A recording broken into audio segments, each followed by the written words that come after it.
حبايبي من كل مكان، عاملين ايه؟ يا رب تكونوا بخير وفي احسن صحة يا رب. تعالوا بقى اقول لكم ان انا النهاردة هعمل اكلة مية مية، بقالي والله 3 سنين ما عملتها. تعالوا بينا نصلي على النبي ونشوف ايه هي. اول حاجة كده انا جبت صينية وحطيت فيها ربع كيلو لحمة مفرومة، وابتدأت ان انا ايه اشوحها على النار. تمام. وبعد كده قطعت عندي بصل وفلفل حراق ونزلت بيهم برضو على اللحمه المفرومه بتاعتي. وحطيت هنا معلقه سمنه. انا بحط من السمنه على طول عشان انتوا عارفين ان انا بصور بايد واحده عشان الرنج لايت بايظه، فمعلش بقى. وابتدأت هنا اشوح كل الكلام الجميل ده على بعض. وبعد كده بقى كنت جايبه الكوسه قطعتها وغسلتها جامد ورحت نازله عليها بالتشويحه الحلوه دي، وهبدأ اقلبها جامد قوي.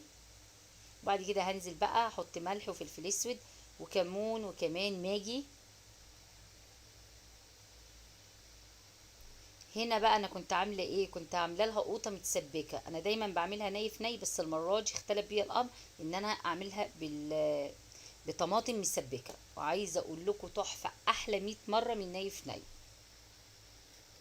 بعد طبعا ما سبكت القوطه في حله لوحدها رحت نازله عليها كده، خلاص قلبتها وخدت غلوتين، هركنها على جنب.